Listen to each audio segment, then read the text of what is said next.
KP KP के इस course में आप सब लोगों का स्वागत है। तो आज ये पहला सेशन है। लोग अभी अटेंड कर रहे हैं। अभी मैं थोड़ा सा इंट्रोडक्शन लूंगा, जितने भी लोगों ने अभी ज्वाइन कर लिया है तो थोड़ा थोड़ा सा अपने बारे में बताएं। स्पेशली थोड़ा सा बहुत ब्रीफली बताना अपने बारे में कि क्या करते हैं, और ये केपी का एस्ट्रोलॉजी का जो कोर्स कर रहे हैं वो करने मतलब किस लिए सोचा है करने के लिए, और करने के बाद क्या एक्सपेक्टेशन है। ओके, थोड़ा थोड़ा अपने बारे में थोड़ा इंट्रोडक्शन दे दीजिएगा। निकित कपूर जी बताएंगे थोड़ा अपने बारे में। सर नमस्कार। नमस्ते जी। सर मैं दिल्ली बेस्ड हूँ और एक already practising cosmic science practitioner हूँ। अच्छा। आईटी मैं खुद ही पढ़ाता हूँ सर, और हाँ न्यूमरोलॉजी और बाकी और सब्जेक्ट्स और एस्ट्रोलॉजी भी, वैदिक हाँ। एस्ट्रोलॉजी। तो अच्छा अच्छा। केपी एक पढ़ा हुआ था, कॉन्सेप्ट्स क्लियर थे, बट आई थिंक हर इंसान को एक मेंटर की जरूर पड़ती है। हाँ ये हाँ मैं हाँ पर्सनली मानता हूँ। हाँ तो हाँ। मैंने कहा, ठीक मैंने है। आपको वीडियोस को काफी टाइम से फॉलो कर रहा था, मैंने उससे बात भी करी थी फोन हाँ वो पे। बिल्कुल। तो हम्म। बस उसके लिए सर। ठीक है निकेश कपूर जी, आपका बहुत बहुत स्वागत है। Thank you. योगेश जी थोड़ा बताएंगे अपने बारे में। जी नमस्कार। नमस्ते जी। मेरा नाम योगेश शर्मा है। हाँ मैं हाँ। लुधियाना पंजाब से हूँ। अच्छा जी। मैं बिजनेस करता हूँ, लेकिन मेरी पिछले 20-30 साल से ज्योतिष में रुचि है। हाँ कभी कुछ सीखा, कभी कुछ न्यूमरोलॉजी सीखी। तो हाँ आपका कोर्स मुझे अच्छा लगा। केपी से एडवांस ये हाँ एस्ट्रोलॉजी है। हाँ। तो मेरा इसकी तरफ रुझान हुआ और मैं सीखने की इच्छा हुई, तो मैं कहा चलो गुरुजी से कुछ थोड़ा ग्रहण कर ले। बस। ठीक है योगेश जी, स्वागत है आपका। Thank you sir. Parthadas ji थोड़ा सा बताएंगे। पा- पार्था सारथी जी थोड़ा सा बताएंगे अपने बारे में। आवाज आ रही है आपको? पार्था जी आप सुन पा रहे हैं क्या?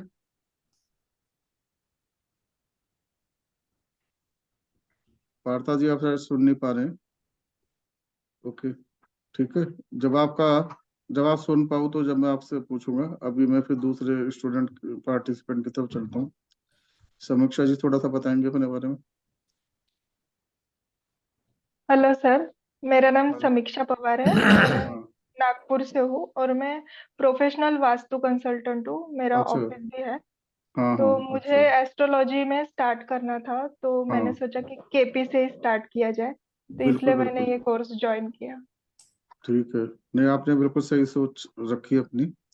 केपी स्पेशली देखिए, अभी मैं आपको बताऊंगा कि जो एस्ट्रोलॉजी की दुनिया में पहली बार एंटर करते हैं, जैसे कि आप हो, आप ऑकल्ट वास्तु में तो हैं, और एस्ट्रोलॉजी में अगर आप एंटर करना चाह रहे हैं या कोई भी, तो why should they start with KP astrology. और बाकी लोग भी जो होते हैं, जैसे वैदिक एस्ट्रोलॉजर है, उनको भी केपी एस्ट्रोलॉजी क्यों जानना चाहिए, ये आज हम मैं आपको इंट्रोडक्शन में भी बताऊंगा। ठीक है। तो आपने पहली बार में सही चॉइस ली है, तो आपका बहुत बहुत स्वागत है। मेघा जी थोड़ा बताओगे अपना, और वीडियो सब लोग इंट्रोडक्शन देते हुए अपना वीडियो ऑन कर लें। हाँ जी। आपका म्यूट है, माइक म्यूट हो रहा है आपका।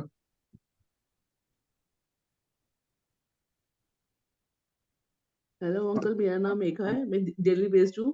हाँ हाँ professionally I am a teacher, but हाँ। राइट नाउ मैं अभी कुछ नहीं कर रही हूँ। तो अच्छा मेरे अच्छा। मेरे लाइफ में बहुत सारे क्वेश्चंस हैं लाइफ को लेकर, तो उनको सॉल्व करने के लिए मैंने एस्ट्रोलॉजी ज्वाइन करी है। Okay okay. मतलब आप अपने सीखने के लिए एज ए मैच्योर, है ना, हाँ जी। नॉट एज जी। A profession. अच्छा लास्ट अच्छा। में अगर अच्छा होगा तो बाद में प्रोफेशन यूज कर सकते हैं हाँ हाँ हाँ। बाद में। ये पार्था साथी जी, आपके उससे मेरी फोटो क्यों आ रही है? आपने दो जगह से लॉगिन किया हुआ है क्या? नहीं नहीं सर। आपके आपकी विंडो में मेरी फोटो बार बार क्यों आ रही है, समझ में नहीं आ रहा। आपने एक ही डिवाइस से एंटर किया है ना? हाँ सर। रिकॉर्डिंग रिकॉर्डिंग तो नहीं कर रहे हो? नहीं नहीं। या कोई फोटो फोटो ले रहे हो, कुछ कर रहे हो? नहीं सर। क्योंकि आपकी विंडो में बार बार मेरी फोटो आने लगती है। ठीक है। और पहले आप मुझे सुन भी नहीं पा रहे थे। तो एक तो मैं हाँ सब हाँ। लोगों से बोलूंगा कि जो भी हैं, थोड़े से रूल हमें फॉलो करने हैं। एक रूल तो ये है कि जूम क्लास में जो भी एंटर करेगा अपने नाम से एंटर करेगा। ओके। सर मेरा नाम ही का है। नहीं, आपको मैं जनरल रूल बता रहा हूँ। मैं अच्छा, जनरल जनरल रूल बता रहा हूँ। कुछ लोग ABCD या कुछ भी लिख देते हैं तो पता नहीं लगता। ओके। तो अपने नाम से एंटर करें। दो डिवाइसेस से कोई भी एंटर ना करे। रिकॉर्डिंग वगैरह ना करें। ओके। कोई भी मेल प्रैक्टिसेस या अनएथिकल चीजें ना करें, क्योंकि सब लोग ज्योतिष के छात्र हैं। देखिए, सब लोग नहीं करते हैं, पर 1000 में से कोई कोई एक हो जाता है, तो उसकी वजह से कहना पड़ता है। ये कहते हुए मुझे अच्छा सा लगता नहीं है, क्योंकि देखिए, जब गाड़ियां चलती हैं, पुलिस वाले खड़े होते हैं और वो कागज चेक करने के लिए सबको रोकना शुरू कर देते हैं। एक बंदा होता है, हजारों लोगों को रोका जाता है। तो इसीलिए एक या दो लोग होते हैं, पर उसके चक्कर में कुछ हमको डिसिप्लिन मेंटेन करना पड़ता है। ओके। तो कोई बात नहीं है। ठीक है मेघा जी, आपका बहुत बहुत स्वागत है। Okay, thank you uncle. हाँ, कार्तिक जी थोड़ा बताएंगे अपने बारे में। जी हाँ सर, आपको प्रणाम। और बाकी सब स्टूडेंट्स को भी प्रणाम। मेरा नाम कार्तिक है, मैं ऑस्ट्रेलिया से हूँ। तकरीबन लास्ट 15 ईयर्स से मैं अब्रॉड में ही हूँ। रही बात प्रोफेशन में गवर्नमेंट एम्प्लॉय हूँ, अच्छा ऑस्ट्रेलियन गवर्नमेंट की। अच्छा अच्छा। और रही बात ज्योतिष की, तो तकरीबन लास्ट 12 to 14 ईयर्स से मैं अलग अलग ज्योतिष में मेरी अच्छा रुचि है। अच्छा अच्छा अच्छा हाँ, अच्छा। जितने भी ज्योतिष आप सोच सको सभी जगह से मैंने शायद कंसल्टेशन ले ली है, या उनसे मैं सीख चुका हूँ। केपी के अलावा, केपी के भी मैंने स्टार्ट किया था। ऑनेस्टली स्पीकिंग, आपकी जो भी यूट्यूब वाली वीडियो है, हाँ, सारी वीडियो होती 2 से 3 बार मैंने गो थ्रू कर चुकी है। पहले देखी हुई है। अच्छा अच्छा। हाँ, उसी में से मुझे अब तक मान लो कि 31 क्वेश्चंस है ऑलरेडी। तो मेरी अच्छा अच्छा। एक्सपेक्टेशन उससे यही है कि ठीक है बाद टाइम हम ये कोर्स फिनिश कर लें, ये ठीक है सारे। ठीक है।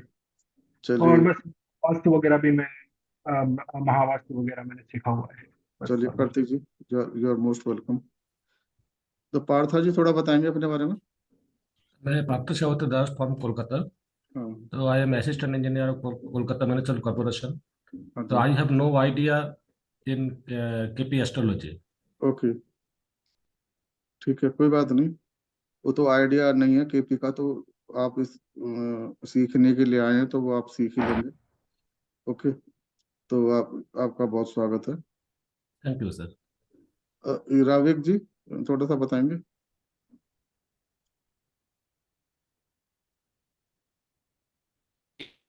मैं अमेरिका से हूँ और मुझे मैंने अर्ली रिटायरमेंट ले ली थी।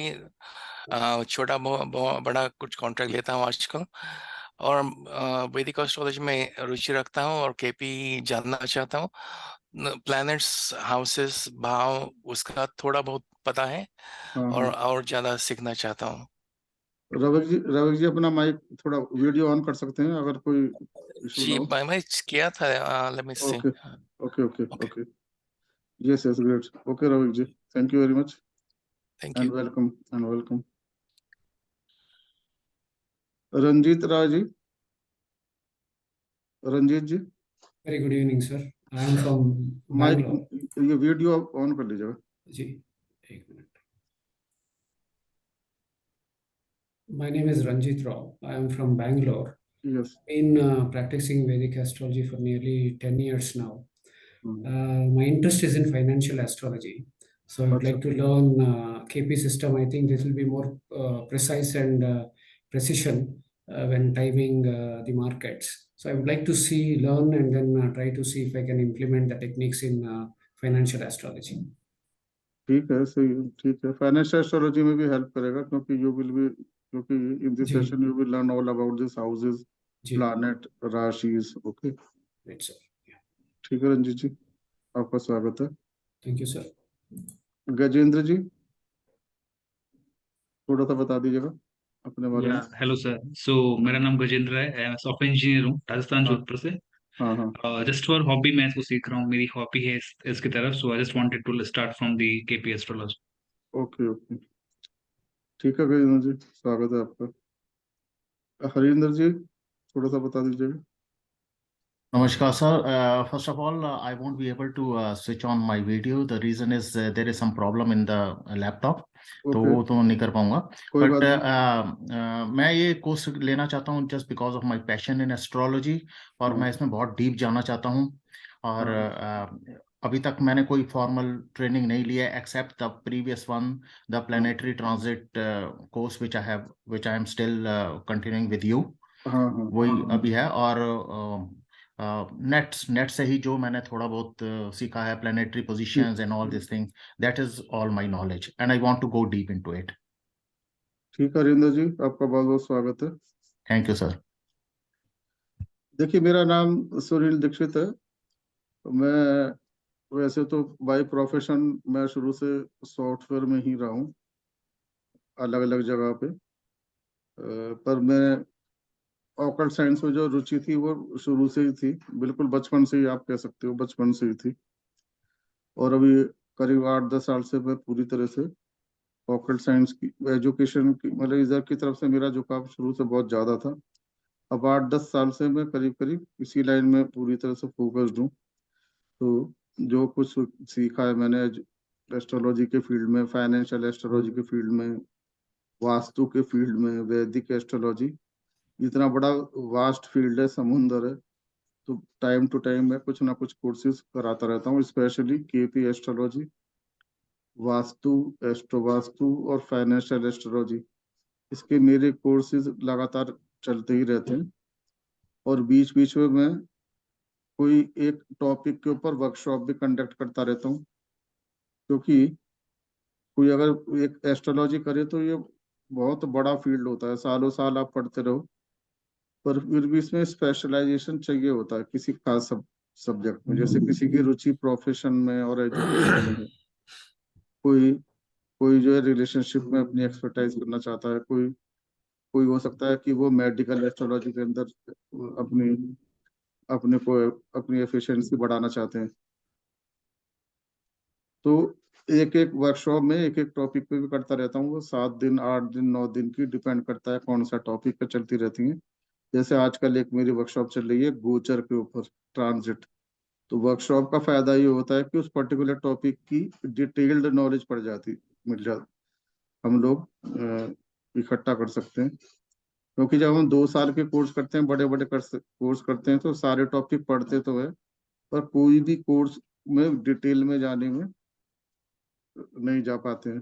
बिल्कुल इस तरीके से समझिए जैसे आप लोग कोई एमबीबीएस का छात्र है, तो एमबीबीएस में 4 साल में, 4.5 साल में उसको सब कुछ पढ़ाते हैं.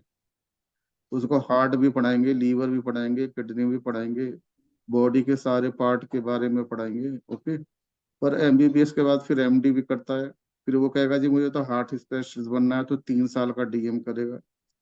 वो कहेगा मुझे तो दिमाग का डॉक्टर बनना है, तो वो फिर न्यूरोलॉजी में 3 साल का डीएम एमबीबीएस के बाद करेगा. अब ऐसा नहीं है कि उसने हार्ट के बारे में एमबीबीएस में नहीं पढ़ा, पर वो हार्ट को फोकस रख के उसमें स्पेशलाइजेशन करेगा 3 साल में, क्योंकि हर टॉपिक के अंदर टाइम चाहिए होता है. तो हर ऑर्गन के ऊपर एमबीबीएस में अगर वो लेकर बैठे तो वो तो एमबीबीएस का भी खत्म ही नहीं होगा. तो इसी तरीके से वैदिक एस्ट्रोलॉजी का फील्ड भी आप समझ सकते हो कि कितना भी बड़ा कोर्स कर लो, पर किसी खास टॉपिक पे, जैसे मैरिज और रिलेशनशिप अपने आप में इतना बड़ा टॉपिक है, तो उसको अगर डिटेल में स्टडी करनी है तो वर्कशॉप के माध्यम से हम अपनी किसी भी एक फील्ड में नॉलेज बढ़ा सकते हैं. तो ये मेरा कंटिन्यूस हर महीने किसी भी टॉपिक के ऊपर वर्कशॉप होती है. अगले महीने में जैसे अष्टक वर्ग, एक एक एक बहुत ही फ्रूटफुल एस्ट्रोलॉजी की साइंस है, जिसमें कि हम क्वांटिफाई करके प्रेडिक्शन कर सकते हैं. किसी भी चीज को आप क्वांटिफाई कर दो, नंबर सिस्टम में कन्वर्ट कर दो, प्रेडिक्शन थोड़ी आसान हो जाती है. तो चलिए, ये थोड़ा मेरे बारे में था. अब ये हमारा केपी एस्ट्रोलॉजी की जर्नी प्रारंभ होगी आज से. ये करीब हमारी चलेगी 2 से 2.5 महीने के बीच में. 21 सेशन में लिखता हूँ हर बार अपने कोर्स में, जैसे आप लोगों ने देखा होगा जब मैंने आपको कोर्स का डिटेल भेजी होगी. पर वो जनवरी 23-24 तक चले जाते हैं, क्योंकि मेरे कोर्स बहुत डिटेल्ड होते हैं. ओके. तो शुरू करते हैं.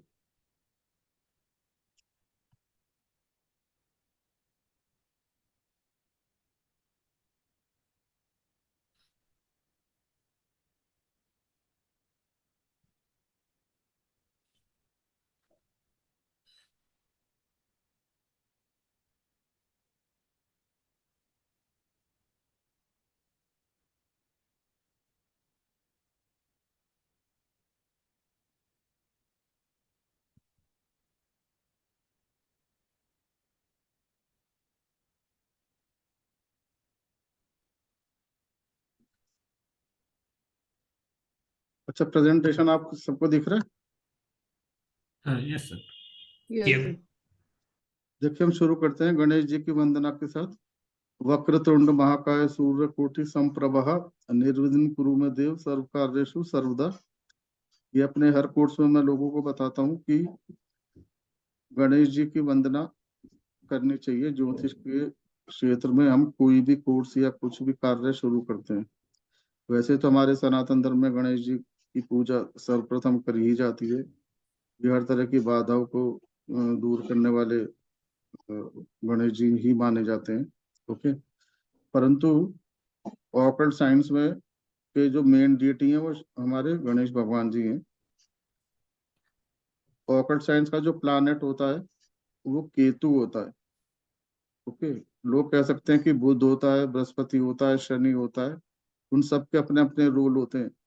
परंतु अगर ऑकल्ट साइंस की हम बात करेंगे, चाहे वो न्यूमरोलॉजी हो, चाहे वो टैरो हो, चाहे वो वास्तु हो, चाहे केपी हो या वैदिक हो, कोई भी ऑकल्ट साइंस हो, उसका जो पूरी ऑकल्ट साइंस है, it is all govern by Ketu planet. Ketu के जो डीटी हैं वो भगवान श्री गणेश हैं। और फिर अगर हम अथर्ववेद की बात करें, जहाँ से कि हमारे सारे यंत्र निकल के आते हैं, सारी हमारी हम है ना, सारी हमारी पूजा पाठ की विधि भी निकल के आती है, तंत्र मंत्र भी निकल के आते हैं अथर्ववेद से। वहाँ उसके भी डीटी हमारे भगवान श्री गणेश हैं। कृष्ण मूर्ति पद्धति के जो फाउंडर हैं, जिन्होंने कृष्ण मूर्ति पद्धति की खोज करी है, श्री कृष्ण मूर्ति जी स्वयं भगवान श्री गणेश जी के बहुत बड़े डिवोटी थे। ओके, और जो उनकी एक सबसे बड़ी थ्योरी है, जो सब लॉर्ड थ्योरी के नाम से जानी जाती है, वो हम बताते हैं कि वो भगवान श्री गणेश की आराधना के द्वारा ही उनको उनके वरदान स्वरूप ही प्राप्त हुई थी। तो उसकी क्या स्टोरी है, जब मैं सब लॉर्ड में आपको बताऊंगा, उस टाइम में आपको बताऊंगा। ठीक है, तो लेट्स स्टार्ट। ये हमारा इंस्टीट्यूट है, देखिए फ्यूचर इंस्टीट्यूट है, ये future tech institute of astrological science. Okay, science इसमें वास्तु शास्त्र, एस्ट्रो वास्तु, केपी एस्ट्रोलॉजी, वैदिक, ये सब तो मैं स्वयं ही पढ़ाता हूँ। टैरो कार्ड, क्रिस्टल, मेडिटेशन की भी क्लासेस होती हैं। मेडिटेशन मेरे विचार से ज्योतिषाचार्य के लिए बहुत आवश्यक होता है, क्योंकि यूनिवर्स से कनेक्ट होना जरूरी है किसी भी ज्योतिषाचार्य को।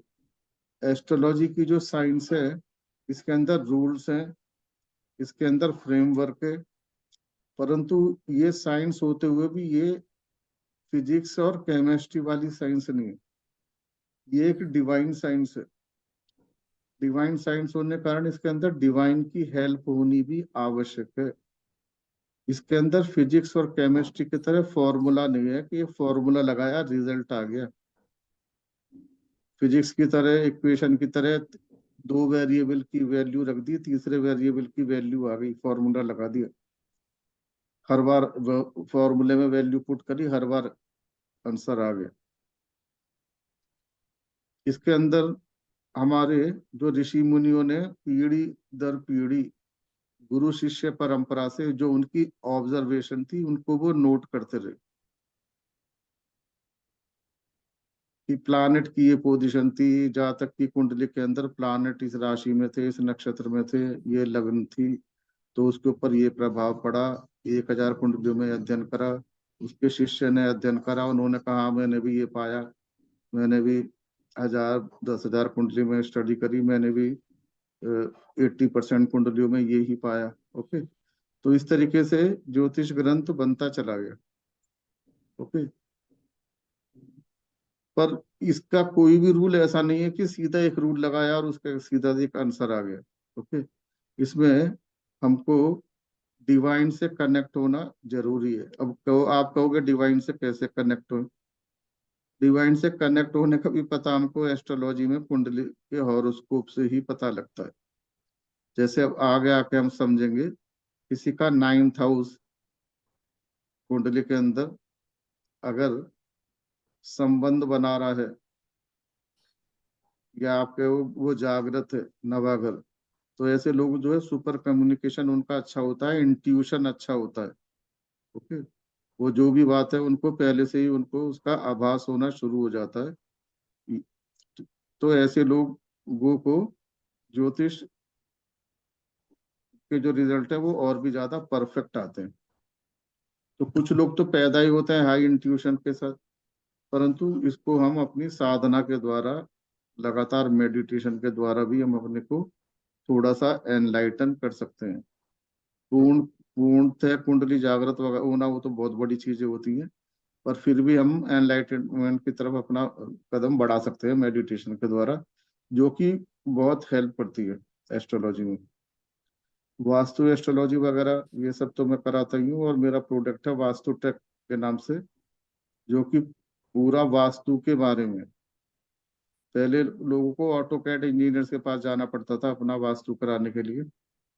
कोई भी बिल्डिंग का मैप है उसके अंदर उनको डिवाइड करना है, 8 16 32 की ग्रिड बनानी है, बहुत सारे काम होते हैं मैप के ऊपर। तो ऑटोकैड इंजीनियर पे जाते थे, डिपेंडेंसी बहुत ज्यादा होती थी, पैसे लेते थे वो लोग, टाइम एफर्ट भी लगता है, बार बार कोई गलती हो गई उसे ठीक करने जाए तो फिर दोबारा उनके पास जाओ। तो एक पूरा लंबा चक्र चलता था।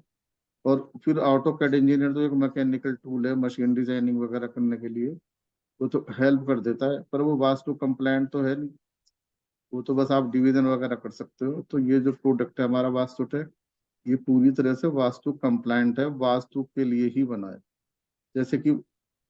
जैसे कि ब्रह्मनाभि निकालनी है वैदिक विधि से या मॉडर्न तरीके से, ओके, तो ये सब कुछ इसके अंदर संभव है, आयादी करना संभव है। ठीक है, तो इसके बारे में और डिटेल में नहीं बताऊंगा, क्योंकि ये जो हमारी क्लासेस हैं ये केपी के बारे में है। ये मेरे स्टूडेंट्स हैं, टाइम टू टाइम जो करते रहते हैं कोर्सेज। देखिए आज हम क्या डिस्कस कर लेंगे। आज पहला दिन है। एक तो हम एस्ट्रोलॉजी समझेंगे कि एस्ट्रोलॉजी क्या है। एस्ट्रोलॉजी कर तो रहे हैं, पर एस्ट्रोलॉजी होता क्या है, और ये जो हम केपी एस्ट्रोलॉजी पढ़ रहे हैं ये क्यों डिफरेंट है, ये ट्रेडिशनल एस्ट्रोलॉजी से कैसे डिफरेंट है। फिर एस्ट्रोलॉजी तो और भी होती है, वैदिक एस्ट्रोलॉजी है, नाड़ी एस्ट्रोलॉजी भी कह सकते हो, वेस्टर्न एस्ट्रोलॉजी है, रमल है, बहुत सारी है। तो केपी एस्ट्रोलॉजी ट्रेडिशनल एस्ट्रोलॉजी से कैसे डिफरेंट है, बुक्स और सॉफ्टवेयर कौन सी हम यूज करेंगे इसके बारे में हम समझेंगे, और जोडियक और सोलर सिस्टम के बारे में समझेंगे। देखिए कुंडली जो होती है आप सामने देखते हो, कुंडली के अंदर हम सारे जो प्लैनेट हैं वो सोलर सिस्टम की स्थिति ही दिखाते हैं, पर उससे पहले हमको थोड़ा ज्ञान होना चाहिए कि जोडियक होता क्या है और ये सोलर सिस्टम क्या है। जब हमें थोड़ी सी बेसिक नॉलेज इसकी होगी, जब भी हम लोग कुंडली में जो स्टार बैठे हुए हैं, प्लैनेट बैठे हुए हैं, उसको हम लोग कॉन्टेक्स्ट में देख पाएंगे।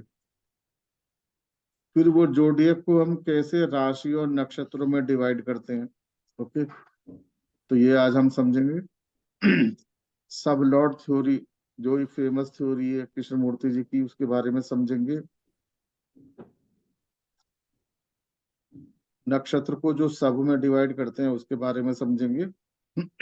और होरारी टेबल 1 से 249 इसके बारे में समझेंगे। तो कोशिश करेंगे पूरा करने की, कुछ रह गया तो हम नेक्स्ट क्लास में उसको लेंगे। क्या करें निकेत जी? सर सिर्फ ये पूछना था कि इसमें नक्षत्र के जो एट्रीब्यूट्स हैं और जो उसके हर पद में उसके एट्रीब्यूट बदलते हैं, वो भी हम करेंगे इसमें कवर।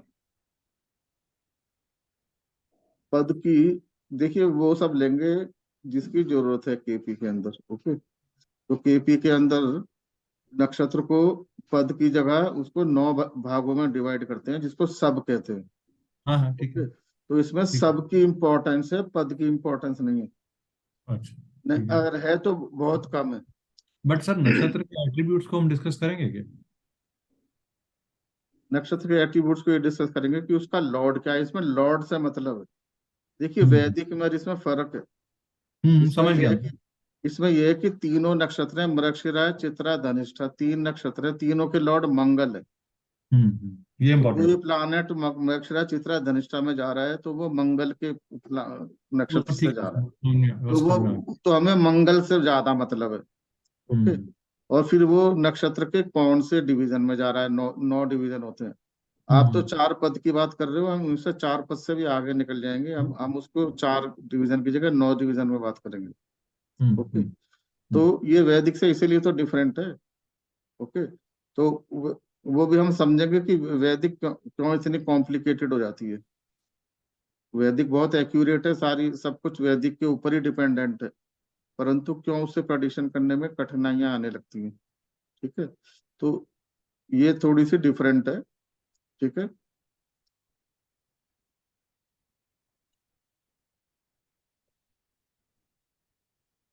देखिए ज्योतिष क्या है। ज्योतिष ज्योतिष आपसे आप क्या समझते हो, क्या है ज्योतिष? कोई बताएगा मुझे।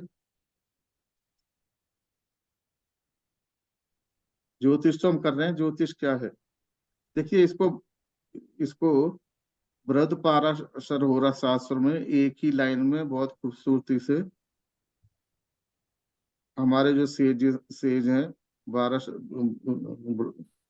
बृहद होरा शास्त्र के रचयिता पाराशर जी ने लिखा है, ज्योतिष सूर्यादि ग्रहणाम बोधक शास्त्रम। Okay, thereby knowledge which explain planetary motion, position, time and their effect on all of us is ज्योतिष शास्त्र।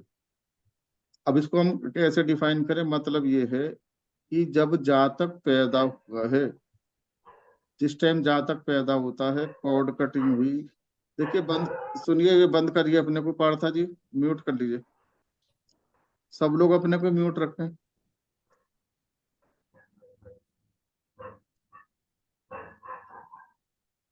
म्यूट कर लीजिए, म्यूट हुआ नहीं आप।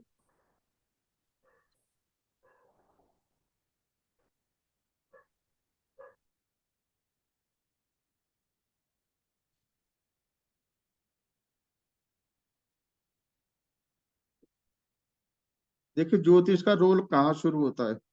जब वो बच्चा पैदा हुआ, कॉर्ड कटिंग हुई, वो अपने एक स्वतंत्र अस्तित्व में आ गया, उसने पहली बार जो है सांस ली। उसके बाद हर व्यक्ति जो भी इस धरती पे आता है, वो अपना एक प्रारब्ध लेके आता है। पिछले जन्मों में जो उसने अच्छे कर्मा किए हैं, बुरे कर्मा किए हैं, अपने कर्मों के हिसाब से उसका एक ट्रायल बैलेंस लेके पैदा होता है। इस जन्म के अंदर उसको किस बुरे कर्मा का दंड भोगना है, और जो पिछले जन्मों में उसने अच्छे कर्मा किए हैं, उन कर्मा का उसको क्या अच्छा रिजल्ट मिलना है इस वाले जीवन में। उसके पिछले जीवन में जितने भी हैं, कितने अच्छे कर्मा है, कितने बुरे कर्मा है, कितने अच्छे कर्मा है, सबका रिजल्ट इसी प्रारब्ध में नहीं मिलेगा जो ऊपर वाले ने इस जन्म के लिए, जिसको प्रारब्ध कहते हैं। तो जो उसके बुरे कर्मा का रिजल्ट मिलेगा, कुछ उसको अच्छे कर्मों के जो करे उसका उसको रिवार्ड भी मिलेगा, उसको मान सम्मान भी मिलेगा, संतान के रूप में अच्छे अच्छे कर्मों का उसको आप कह सकते हो रिवार्ड मिलेगा, मान सम्मान मिलेगा, धन संपत्ति मिलेगी। ठीक है, और उसको अगर पनिशमेंट मिलना है तो उसको जो भी उसने बुरा पनिशमेंट किया होगा, जिसके प्रति भी जो बुरा कर्मा किया होगा, वो उस प्लानेट, जैसे कि आप ये माने अंडर प्रिविलेज को या किसी बूढ़े व्यक्ति को उसने पिछले जन्म में सताया है, आप ये मान के चलिए। अब इसका कार्यकर्तव्य किसके पास है? शनि के पास है। हो सकता है इस जन्म में शनि के द्वारा उसको दंडित हो। ओके, तो ये सारा का सारा उसके प्रारब्ध में है। तो जब व्यक्ति पैदा होता है, आकाश में जो ग्रह हैं वो लगातार घूमते रहते हैं।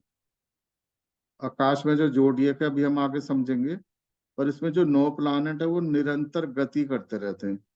इस टाइम वो पैदा हुआ है, उस टाइम जो प्लानेट की स्थिति आकाश में थी, आप ये समझ लीजिए कि जब बच्चा पैदा हुआ है उस टाइम ये समझ लो जोडियक की आपने फोटो खींच ली, स्नैपशॉट ले लिया जोडियक का। उस जोडियक को तो हम पढ़ नहीं सकते, उसको हम कुंडली में D1 चार्ट या कस्पल चार्ट वगैरह जो होते हैं उसके थ्रू हम उसको इलस्ट्रेट करते हैं। ओके, तो वो जो ग्रहों की स्थिति है, उस ग्रहों की स्थिति के अनुसार प्लानेटरी पोजिशन, मोशन, मतलब ग्रहों की स्थिति उस टाइम जोडियक में क्या थी, उनको रीड करके किसी भी व्यक्ति के जीवन काल में कौन सी अच्छी घटना, कौन सी बुरी घटना होगी और वो घटनाएं कब कब होंगी, ये बताना ही ज्योतिष ही है। किसी भी तरीके से बता सकते हो, वैदिक से बताओ, केपी से बताओ, वेस्टर्न एस्ट्रोलॉजी से बताओ, टैरो से बताओ। ओके, टैरो में तो क्या ग्रह वगैरह नहीं पड़ते, कार्ड निकाल लेते हैं, और जो कार्ड निकालेंगे वो भी ग्रहों के द्वारा ही कंट्रोल होते हैं। पर अब मैं अगर ट्रेडिशनल ज्योतिष की बात करूं, केपी की बात करूं, तो इसमें हम ग्रहों की स्थिति देख के ही व्यक्ति के जीवन में आने वाली अच्छी बुरी घटनाओं के बारे में बता सकते हैं।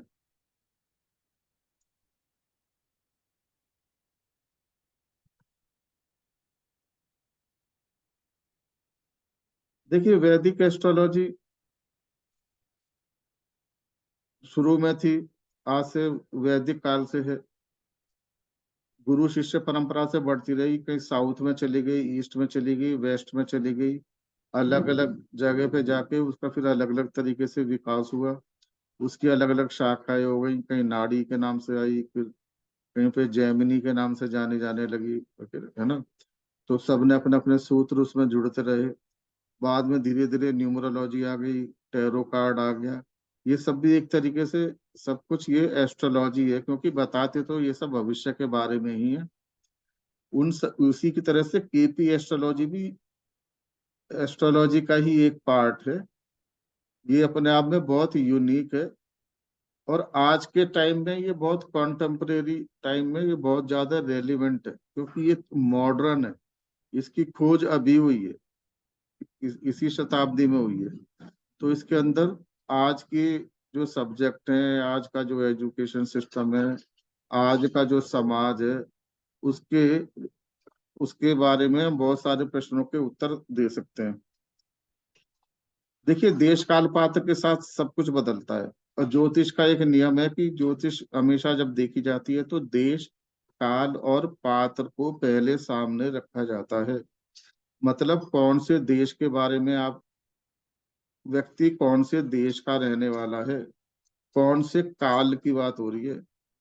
सन 500 में बात और होती है, सन 1200 में प्रेडिक्शन में थोड़ी और हो जाएंगी। आज इस साल कोई 2023 में प्रेडिक्शन करेगा तो देश काल पात्र के हिसाब से रूल कुछ चेंज हो जाएंगे। जैसे कि पहले 6 साल में शादी हो जाती थी, अब तो आप ज्योतिष में अगर सूत्र पढ़ोगे तो उसमें नियम है कि 5 साल में अगर ये कॉम्बिनेशन बन रहा है तो शादी होगी। और देश काल पात्र के हिसाब से तो अब 21 साल से पहले शादी हो ही नहीं सकती, तो इन सब चीजों का भी ध्यान रखना पड़ता है। केपी एस्ट्रोलॉजी की जो खोज करी थी, ये करी श्री कृष्ण मूर्ति जी ने, जो कि धरती पर रहे 1908 से 1908 से 1972 तक। ओके, बहुत एक्यूरेट साइंस है ये, प्रेजेंट टाइम के अंदर इजी टू लर्न है और इजी टू अप्लाई है। आप जल्दी सीखोगे, एक्यूरेट प्रेडिक्शन करेंगे इसमें, और इसको अप्लाई करना भी आसान होता है, बहुत सिस्टमेटिक है।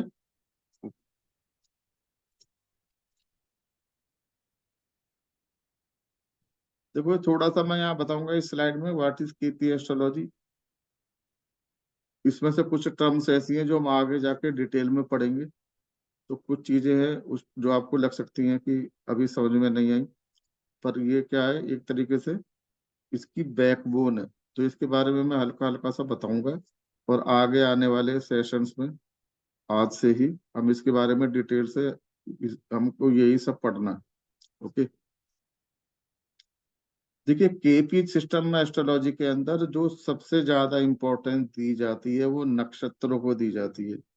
अभी निकेत जी ने पूछा जी नक्षत्र के बारे में एट्रीब्यूट बताओगे, पद बताओगे। ओके, तो उनका सोचना अपने आप में ठीक है, पर नक्षत्रों को इसमें इम्पोर्टेंस दी जाएगी, पर थोड़ा सा तरीका अलग है।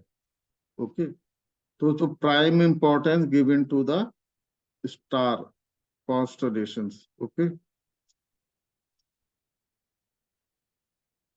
ये नक्षत्र क्या होते हैं इसके बारे में हम डिटेल में पढ़ेंगे।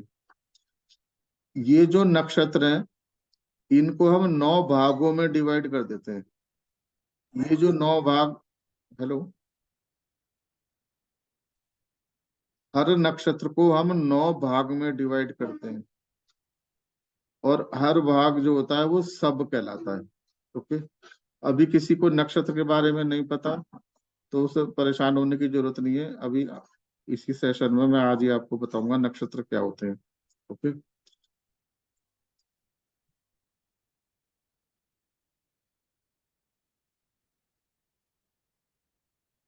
जब किसी प्लानेट की दशा चलती है, देखो जिन लोगों को थोड़ी बहुत एस्ट्रोलॉजी आती है,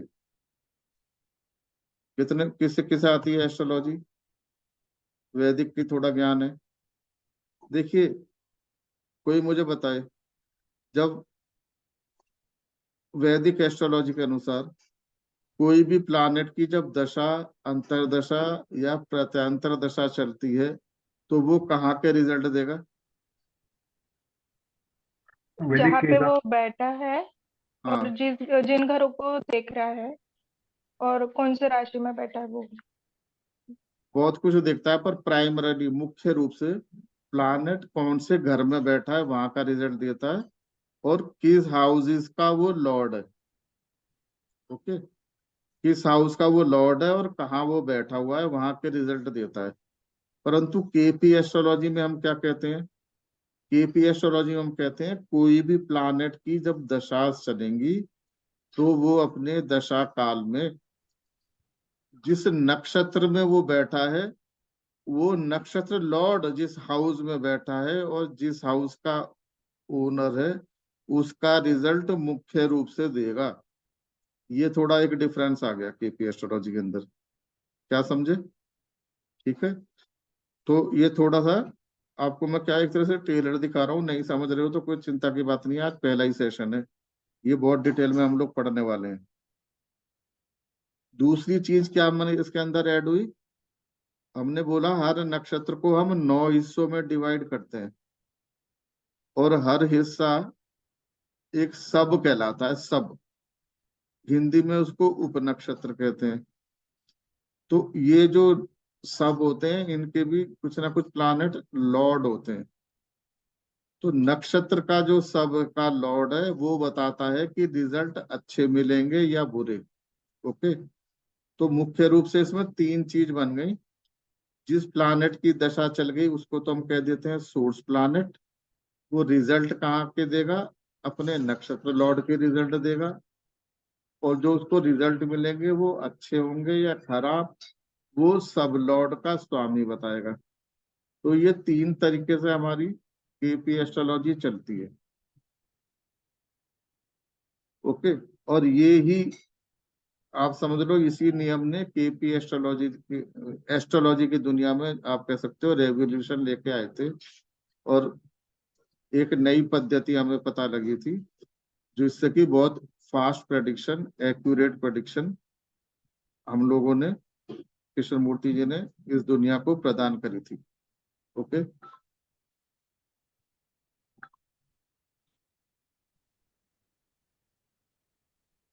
हेलो, हाँ बोलिए, अभी थोड़ी देर में बात कर लेंगे, अभी जरा मैं मीटिंग में हूँ।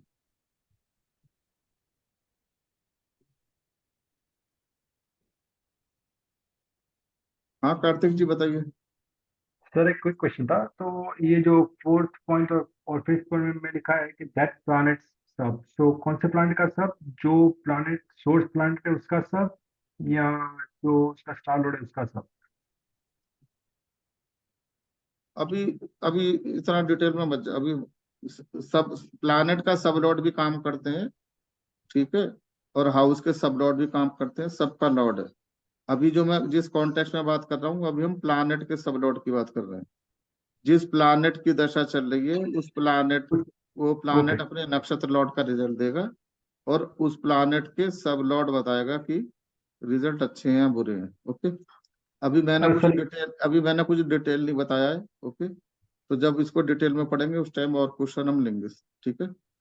नहीं नहीं, वो तो मैं समझ गया, लेकिन जो जो आप बोल रहे हो उस प्लैनेट को, तो किस प्लैनेट का? यानी कि उस, यानी कि when you say that, so I just want to understand which, like what you're talking about. Any planet, sun की भी दशा हो सकती है, वीनस की भी हो सकती है, सैटर्न की भी हो सकती है, दशा तो नहीं किसी नहीं भी प्लैनेट की हो सकती है ना।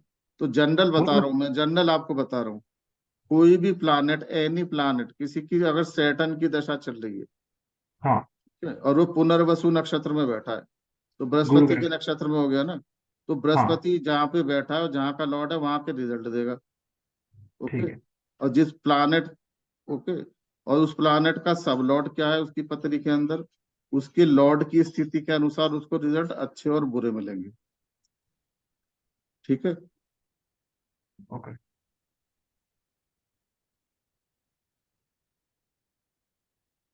देखिए अभी मैंने आपको बताया था कृष्ण मूर्ति जी गणेश जी के बहुत बड़े डिवोटी थे। एक दिन वो बॉम्बे गए हुए थे। बॉम्बे में एक वहां पर एक हॉर्स रेसिंग का एक वो है, जहाँ पे घोड़ों की रेस होती है, जगह महालक्ष्मी रेस कोर्स। वहां पे आप हॉर्स रेसिंग में भाग ले सकते हो, वो लीगल है। ओके, वो लीगल है। तो उस टाइम वो अपना वहां गए हुए थे। तो एक दिन उनके पास फ्री टाइम था, तो उन्होंने कहा कि, और उन्होंने अपनी पत्री देखी। पत्री देखी तो उन्होंने देखा कि चंद्रमा उनका वीनस के नक्षत्र से निकल रहा है। ओके। और वीनस का जो नक्षत्र था उनकी कुंडली में दूसरे घर का, दूसरे घर से जुड़ा हुआ था। दूसरा घर धन का स्थान होता है। तो उन्होंने ये समझा कि चंद्रमा मेरा शुक्र के नक्षत्र से निकल रहा है, शुक्र का नक्षत्र तो मेरा धन स्थान से जुड़ा हुआ है, तो आज तो मेरे पास धन आएगा। Okay. And he was happy. He went to race course. वहां उन्होंने रेस पे अच्छा खासा पैसा लगाया और वो ही लॉस्ट द मनी, है ना। And then he was very worried. एक तो पैसे का नुकसान हुआ, वो तो हुआ ही। दूसरा क्या है भाई, दूसरा ये कि ये तो शुक्र के नक्षत्र में था, पैसा आना चाहिए था, ये पैसा चला कैसे गया। दो चीजों ने उनको परेशानी में डाल दिया। ओके। अब वो सोचते हुए घर की तरफ जा रहे थे कि आज आज तो चंद्रमा शुक्र के नक्षत्र से है, मुझे आज लॉस कैसे हो गया, आज तो मुझे पैसे मिलने चाहिए थे। घर पे पहुंचे इसी दुविधा में। जब घर में पहुंचे तो उनकी वाइफ ने बोली, एक पैकेट दिया बड़ा। ओके। एंड देन सेड कि अरे आपने कहा था ये तो पैसे आपके डूब गए हैं, राइट ऑफ हो गए हैं, आपके जो फ्रेंड ने लिए थे कुछ किसी काम से कि अ, अपने किसी फैक्ट्री में लगा के फायदा होगा तो आपको भी देंगे, शेयर करेंगे। और देखो वो सारे पैसे लौटा गए और प्रॉफिट में भी देखो देख गए। उसके बाद वो उनके लिए सेकंड सरप्राइज था। सेकंड सरप्राइज किस लिए था भाई, कोई बताया मुझे सोच के कि सिंपल सी बात चंद्रमा। है कि हाँ जी। हाँ सिंपल सी बात है कि वही चंद्रमा जो चंद्रमा तो आज भी शुक्र के नक्षत्र में है।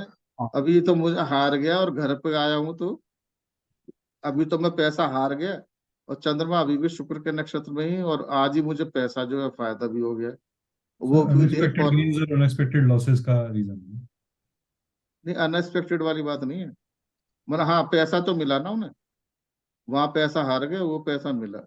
करेक्ट तो करेक्ट। तो वो चंद्रमा शुक्र के नक्षत्र में ही है, दूसरा घर एक्टिवेट हुआ हुआ है। तो वो उन्हें लगा कि इसके मतलब कुछ there is something else also which is governing the things.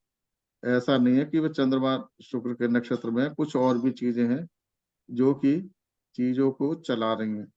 फिर वो अपना गणेश जी के डिवोटी थे, वो फिर बताते हैं बहुत उन्होंने लंबी साधना करी गणेश जी की। तो फिर एक दिन उनको एक सॉल्यूशन उनके दिमाग में आया साधना करते करते ही, कि जो नक्षत्र है ये चंद्रमा के शुक्र के नक्षत्र में भी तो था, पर चंद्रमा नक्षत्र में कितने दिन रहता है, एक दिन रहता है। चंद्रमा एक नक्षत्र में करीब एक दिन रहता है, एक राशि में 2.25 दिन रहता है, एक राशि में 2.25 दिन। ओके। और एक राशि में क्योंकि 2.25 नक्षत्र होते हैं तो एक नक्षत्र में एक दिन रहता है। तो नक्षत्र में जब वो एक दिन रहता है तो नक्षत्र में आगे बढ़ता जाता है, तो उनके दिमाग में आया कि जो विषोत्तरी दशा होती है, विषोत्तरी दशा होती है 9 के 9 ग्रहों की, तो उन्होंने नक्षत्र को विषोत्तरी दशा के आधार पे 9 हिस्सों में डिवाइड किया, और जिस हिस्से से वो निकलता हुआ जाता है हर हिस्से का एक लॉर्ड होता है। वो लॉर्ड से पता लगता है कि लाभ, नक्षत्र के जो रिजल्ट मिल रहे हैं वो अच्छे मिलेंगे या बुरे। ओके, तो सुबह जब उनका चंद्रमा ऐसे शुक्र के ऐसे सब में था जो कि उनकी कुंडली में हानि के स्थान से जुड़ा हुआ था, तो नक्षत्र से उनको धन के रिजल्ट मिले। तो उसने तो ये बताया धन से संबंधित कुछ होगा, पर अच्छा होगा या बुरा होगा कौन बता रहा है? सब लॉर्ड। सब लॉर्ड ने बताया सुबह ऐसे सब पोजीशन पे था, उससे उनको हानि हुई। और जब वो शाम को घर पहुंचे हैं, चंद्रमा आगे सरक के दूसरे सब में मतलब आगे के सब में पहुंच गया। उस टाइम वो जिस सब लॉर्ड में था, उस टाइम वो जो लॉर्ड था उनका कुंडली में 11वें भाव से मतलब लाभ स्थान से जुड़ा हुआ था। तो जब धन का संबंध लाभ से हुआ तो उनको लाभ हो गया। ओके, तो ये बहुत इंपॉर्टेंट डिस्कवरी उनकी रही। इसके द्वारा जैसे कि किसी की शादी ऐसी दशा चल रही है जिससे उसका मान लो प्रोफेशन का हाउस एक्टिवेटेड है, अब प्रोफेशन में उसको कैरियर की ग्रोथ हो रही है या कैरियर में उसको प्रॉब्लम का सामना करना पड़ रहा है, नौकरी से डिमोशन हो रहा है, निकालने का रीजन हो रहा है, मैरिज मैरिज की बात हो रही है, मैरिटल लाइफ वो हारमोनियस चल रही है या खराब चल रही है। ओके, तो प्लैनेट का नक्षत्र लॉर्ड तो ये बताएगा कि मैरिटल हाउस इस टाइम एक्टिवेटेड है या प्रोफेशन हाउस एक्टिवेटेड है, परंतु सब लॉर्ड बताएगा कि उस हाउस के रिजल्ट अच्छे होंगे या बुरे। तो नक्षत्र लॉर्ड हो गया एक वृक्ष के समान, जो उसका पेड़ है उसके फल है, और उसका जो कड़वा है या मीठा है वो कौन बता रहा है? सब लॉर्ड। तो ये आपको एक थ्योरी बताई है, डिटेल इसके हम आगे पढ़ेंगे कि सब लॉर्ड क्या होता है, नक्षत्र लॉर्ड क्या होता है, पर जो कुछ मैंने बताया उस चीज को भी हम समझे। पूरा कोर्स सर इसी के ऊपर आधारित है, बहुत डिटेल में हम इसको पढ़ने वाले हैं अभी। तो अभी टेक्निकली ज्यादा टेंशन मत पालिएगा कि ये क्या है, पर जो कॉन्सेप्ट में बताने की जो कोशिश कर रहा हूँ वो समझे हम सब लोग। जी यस सर। तो एक ये बहुत इंपॉर्टेंट डिस्कवरी थी, इसको आप बैकबोन कह सकते हो केपी एस्ट्रोलॉजी की। दूसरी जो ब्रेक थ्रू डिस्कवरी थी केपी एस्ट्रोलॉजी की, वो है रूलिंग प्लैनेट्स। छठा पॉइंट देखिए, रूलिंग प्लैनेट। ये भी एक इतना इम्पोर्टेंट डिस्कवरी उन्होंने दी है जिसके द्वारा हम ऐसी ऐसी प्रेडिक्शन कर सकते हैं जो कि अदरवाइज किसी और एस्ट्रोलॉजी से संभव नहीं है। ये रूलिंग प्लैनेट ही है जिसके लिए मैं आपसे कह रहा हूं कि डिविनिटी से, डिवाइन से भी कनेक्शन एस्ट्रोलॉजर का होना चाहिए। ओके, देखिए हर क्षण किसी ना किसी प्लैनेट के द्वारा गवर्न होता है, इसके बारे में और डिटेल में हम बताएंगे। अभी मैं और आप बात कर रहे हैं, ये वाला मूवमेंट भी इन्हीं खास प्लैनेट से गवर्न हो रहा है।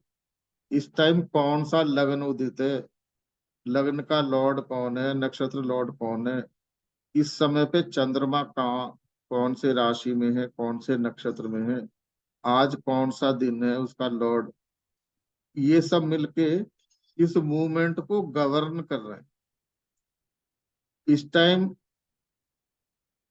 ये जो रूलिंग प्लैनेट के माध्यम से आप ऐसी ऐसी प्रेडिक्शन कर सकते हो जो कि किसी, आप समझो, चमत्कार से कम ही नहीं है, और बहुत एक्यूरेसी के साथ कर सकते हैं। जैसे कि आप बॉम्बे से दिल्ली आ रहे हो राजधानी एक्सप्रेस पे, रास्ते में किसी ने ट्रेन की चेन पुल कर दी, अब आपको पता नहीं कि वो ट्रेन कितने बजे पहुंचेगी दिल्ली। ओके, और आपके नीचे कोई बर्थ पे लेटा हुआ है, वो कहता है भाई आप तो ज्योतिषी हो, बताइए ज्योतिष महाराज जी ट्रेन दिल्ली कितने बजे पहुंचेगी। तो क्या ये संभव है? बताओ। अरे आप टैरो से बता देंगी, समीक्षा जी आपकी टैरो बता देगी। प्रश्न है? क्यों समीक्षा जी? प्रश्न कुंडली नहीं पॉसिबल कितने है। हाँ सर, कितने नहीं कितने सर, बट आपका वो मैंने सेशन देखा है। नहीं कितने कैसे बजे पता? पहुंचेगी? नहीं, पॉइंट ये है कि कितने बजे पहुंचेगी। तो रूलिंग वो प्लानेट के एग्जैक्ट द्वारा, नहीं बता सकते। रूलिंग प्लानेट के द्वारा ये संभव है। मेरे मेरा स्पाउस बॉम्बे से चले हुए 11:30 बजे पहुंचने थे, अभी 12:30 हो गया रात का, अभी तक नहीं पहुंचे। कितने बजे तक पहुंचेंगे? है ना। कोई भी घटना, आज एक कोई खास आपको किसी पर्सन की इंतजार है, वो कितने बजे तक आएगा। मेरे प्लांट की ये मशीन डाउन पड़ी है, कितने बजे शुरू होगी। तो किसी भी तरह के प्रश्न का उत्तर आप जो है रूलिंग प्लानेट के द्वारा दे सकते हो। रूलिंग प्लानेट का ही बहुत ज्यादा उपयोग हम लोग जन्म लगन शुद्धि में भी करेंगे, बर्थ टाइम रेक्टिफिकेशन में। तो ये बहुत पावरफुल है रूलिंग प्लैनेट्स। ओके, और ये सब जगह काम करते हैं। हम तो केपी एस्ट्रोलॉजी में, कुंडली में, हम तो जिस टाइम प्रेडिक्शन देंगे उस टाइम हम देखेंगे कौन सा लग्न उदित है, चंद्रमा कहाँ है, तो हमें रूलिंग प्लैनेट को पढ़ के किसी भी प्रेडिक्शन को हम देंगे। परंतु ये काम हर फील्ड में करते हैं। हमको तो ये प्लैनेट को देख के करेंगे, पर जब आप टैरो कार्ड के अंदर, समीक्षा जी, जब आप टैरो कार्ड में कार्ड पुल करते हो, ओके, वो भी रूलिंग प्लैनेट के द्वारा ही गवर्न होते हैं, यू नो दैट। हाँ, मतलब डिवाइन एनर्जी थोड़ा कनेक्ट होता है। सुनिए समीक्षा जी, एक मेरी बात समझिए। कोई एक बंदा है सुबह को, वो कहता है कि मैं, कुछ भी कहता है कि मेरी शादी इससे हो पाएगी या नहीं हो पाएगी। कार्ड तो आप ही खींचने वाले हो ना। हो सकता है सुबह हाँ आओ सर। तो, सुबह आओ तो कोई और कार्ड खींच सकते हो, शाम को आएगा तो कुछ और कार्ड खींच सकते हो, अगले दिन आएगा तो कुछ और कार्ड खींचोगे, यू नेवर नो। हाँ सर। है ना। भाई अगर वो 10 बजे आता तो क्या पता आप कौन सा कार्ड खींचते, और शाम को 4 बजे आता तो आप पता नहीं कौन सा कार्ड खींचते, और वो मान लो आज ना आके कल आएगा तो पता नहीं आप कौन सा कार्ड खींचोगे। तो everything is controlled by the divine. वो डिवाइन आपको उस, आपके जो भी, आपका जो भी प्रश्न करता है, डिवाइन को पता है कि ये प्रश्न करता है। डिवाइन को पता है कि भैया ये तो समीक्षा जी से पूछने जाएगा, और डिवाइन को पता है कि इसका प्रश्न क्या है। हर प्रश्न का उत्तर डिवाइन से पहले ही आ जाता है। तो आपको पता है कि वो डिवाइन या यूनिवर्स इस तरीके से सिस्टम बनाएगा कि आपके पास वो उसी टाइम आएगा जिस टाइम वो उस डिवाइन प्लैनेट के कंट्रोल में, आप वो ही कार्ड खींचोगे जिससे आप कहोगे कि भाई तेरी शादी उससे होगी या तुम्हारी शादी उससे नहीं होगी। तुम विदेश जा पाओगे, विदेश नहीं जा पाओगे, कोई भी प्रश्न हो। ओके, तो everything is controlled by the ruling planets. और ये सारा का सारा, सारा का सारा, everything is connected. He will be sent to the astrologer at the time when the ruling planet are in such a position कि उसको वो, उसके प्रश्न का उत्तर हाँ या ना में देने में सहायक हो। ये बहुत इंपॉर्टेंट है। ओके, तो देखिए कोई सी भी साइंस हो, आप लोगों को पता है हर एक टैरो कार्ड रीडर के तो टैरो कार्ड अच्छा नहीं आता, परंतु जो लोग बहुत इंट्यूशन जिसका हाई है, या जो the people who are connected to the universe, है ना, वो देखो उनके कार्ड कितने अच्छे आते हैं। हर एक के कार्ड अच्छे नहीं आते, आपने नोट करा होगा ना। पर पर there are some chosen few कि उनके कार्ड बहुत सटीक आते हैं। ठीक है,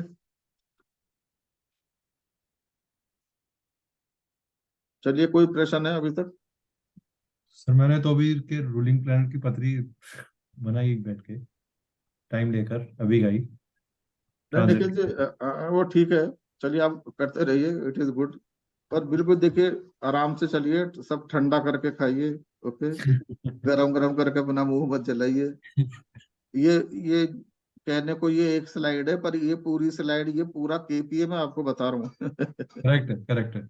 दिस इज वन स्लाइड, और ये अतिशोक्ति नहीं है अगर मैं कह दूंगा यही पूरी केपीए, मतलब ये फाउंडेशन है, अब इसी के ऊपर हमें बिल्डिंग बनानी है। ओके, तो सर अगर अगर मैं रिकैप करूं, आप अगर एक ही लाइन में आपने जो बोला, तो जब कृष्णमूर्ति जी थे, तो उनकी चंद्रमा चंद्रमा जब वीनस जो कनेक्टेड था धन हाउसेस से, यानी कि अच्छे हाउसेस से, तो नहीं घटना वीनस, नहीं, सुनो, घटना को मत रिकैप करो, घटना को रिकैप मत करिए, वो तो एक घटना थी, मैंने अलग से सुना थी, इसके बारे में बताइए अगर कुछ समझे हो। नहीं, नक्षत्र सब लॉर्ड और सोर्स प्लानिट के बारे में। हाँ प्लानिट कहाँ के रिजल्ट देता है ये बता दीजिए मुझे बस। सर मुझे अपना अपना पॉइंट, तो क्योंकि आपने पूछा कि कंफर्म कर लो अंडरस्टैंडिंग, तो मैं कंफर्म कर रहा हूँ। तो कंफर्म मैं ये कर रहा हूँ कि जो चंद्र के जो वीनस के, यानी कि वीनस जो सबलोड, जो उसका जो नक्षत्र जो स्टार लोड था, तो वो स्टार लोड का रिजल्ट तभी मिला जब उसका भी जो सबलोड, यानी कि चंद्र जो है वो प्लानट है, और उसका जो स्टार लोड है, और उसका जो सबलोड है, सही ना? तो बेसिकली सबलोड का, यानी सबलोड जब अच्छे भाव से कनेक्ट हुआ तभी उसका रिजल्ट मिला। तो वैसे समझना है ना? थोड़ा सा चेंज ये है, रिजल्ट तो मिलेगा, रिजल्ट मिलने में कोई फर्क नहीं है, नक्षत्र लॉर्ड बताएगा कि रिजल्ट कहाँ का मिलेगा, क्या क्या हाँ, रिजल्ट मिलेगा, सब लॉर्ड बताएगा कि रिजल्ट अच्छा होगा या बुरा। ओके, ठीक। नक्षत्र लॉर्ड कहेगा ये सेब है, नक्षत्र लॉर्ड कहेगा ये बनाना है, नक्षत्र लॉर्ड कहेगा ये कोई भी फ्रूट है, पर वो मीठा है या कड़वा है वो सब लॉर्ड बताएगा। ठीक है,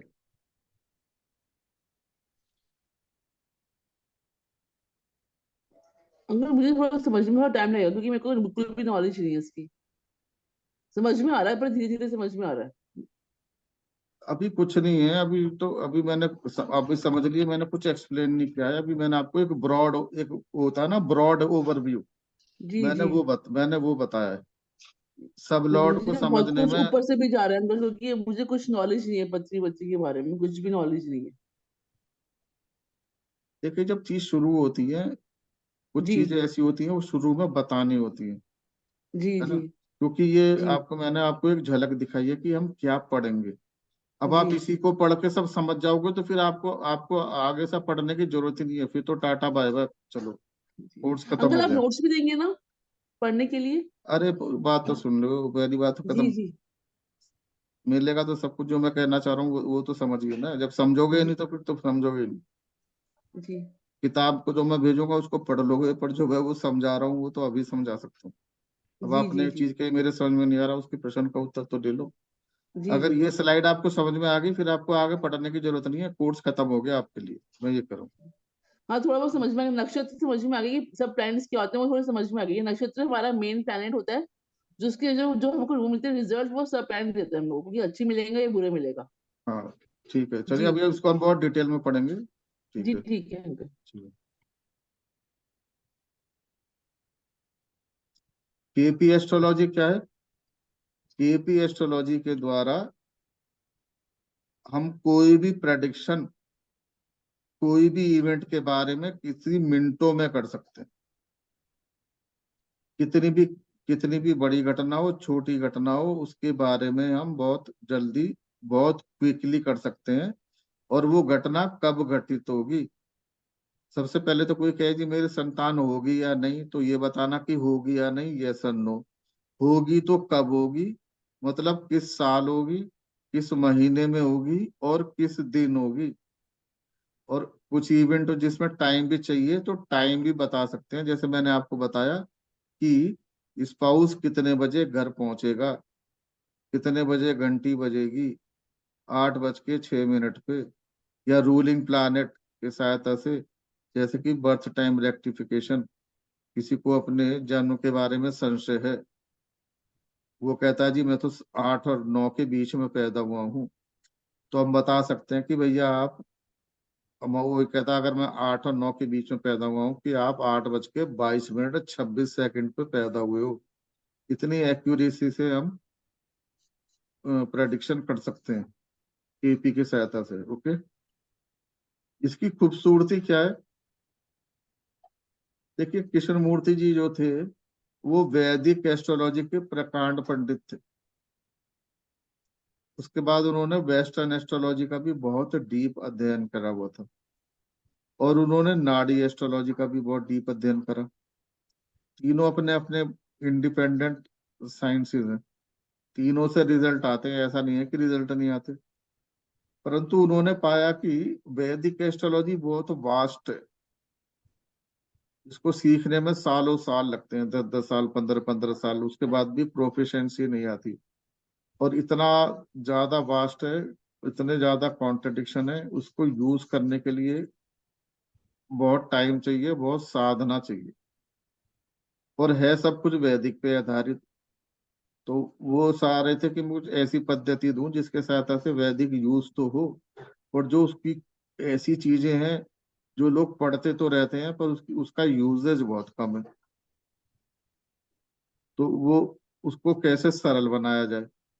फिर उन्होंने पाया वेस्टर्न एस्ट्रोलॉजी के अंदर कुछ चीजें बड़ी अच्छी हैं, जैसे कि आस्पेक्ट, जिसको दृष्टि कहते हैं, वेस्टर्न आस्पेक्ट, वो बड़ा अच्छा उन्होंने पाया।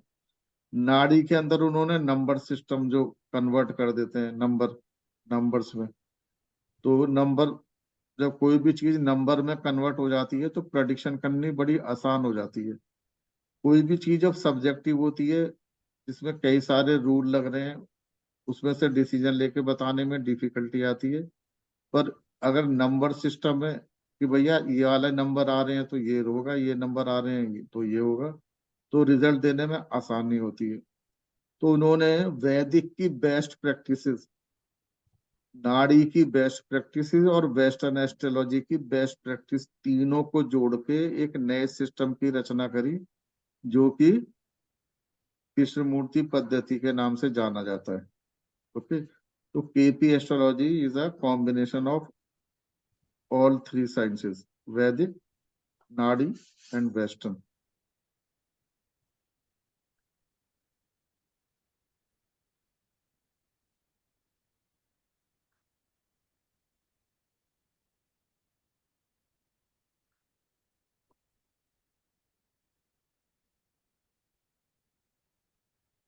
देखिए, क्विकली थोड़ा सा बताता हूँ। देखिए, केपी एस्ट्रोलॉजी, हम अगर दूसरी साइंस करते हैं, मान लो हम वैदिक एस्ट्रोलॉजी पढ़ते हैं, वैदिक एस्ट्रोलॉजी पे तो सब कुछ आधारित है, वैदिक के बिना कुछ भी संभव नहीं है। परंतु वैदिक को पाराशर जी ने जो लिखा है लोग कर नहीं पाते, अगर वो सब करें तो बहुत सालों साल चाहिए, और वैदिक से एस्ट्रोलॉजी करने के लिए बहुत सारी टूल्स चाहिए होते हैं। ठीक है, जैसे कि 16 डिविजन, एक तो नेटल चार्ट चाहिए जिसको D1 चार्ट कहते हैं। उसके बाद चंद्र कुंडली, सूर्य कुंडली वगैरह भी देखनी चाहिए कायदे में, लोग देखें ना देखें बात अलग है। फिर हर कुंडली के साथ 16 डिविजनल चार्ट होते हैं, उनको देखना आवश्यक होता है, परंतु सब लोग देखते नहीं है, और जब देखते नहीं है तो रिजल्ट गलत आते हैं और ज्योतिष बदनाम होती है। ओके, केपी एस्ट्रोलॉजी के अंदर क्योंकि नक्षत्र को ही 9 हिस्सों में डिवाइड कर दिया गया है। ओके, और हम ग्रह की जो स्थिति लेते हैं वो नक्षत्र के कौन से भाग में है, वो 9वें भाग में। तो कस्पल चार्ट से हम केपी एस्ट्रोलॉजी पढ़ते हैं, तो आप ये समझ लिए एक तरीके से डिविजनल चार्ट नेटल चार्ट के ऊपर ही सुपर इम्पोज हो गए, तो 16 डिविजनल चार्ट की इसमें जरूरत नहीं पड़ती, तो ये हमें आसानी होती है। परंतु वैदिक में क्या है, संतान के लिए आपको सप्तमांश चार्ट देखना चाहिए, D7। माता पिता के बारे में क्वेश्चन है तो D12 देखिए। शादी के लिए है तो D9 तो हमेशा देखना भी चाहिए वैसे भी। प्रॉपर्टी के बारे में D4 देखो, एजुकेशन के बारे में D24 देखो, और नहीं देखोगे तो रिजल्ट गलत आएंगे। ओके, मैंने बहुत कम एस्ट्रोलॉजर देखे हैं जो एजुकेशन वाले मैं पूछूं और वो D24 देखते हो, बहुत ही कम। बेसिक ऑफ ट्रेडिशनल एस्ट्रोलॉजी राशि चार्ट है, इसके अंदर हम लोग कस्पर चार्ट देखते हैं, ये मैं डिटेल में बताऊंगा। देखिए वैदिक में क्या था, वैदिक में कोई स्टैंडर्ड प्रोसीजर नहीं है,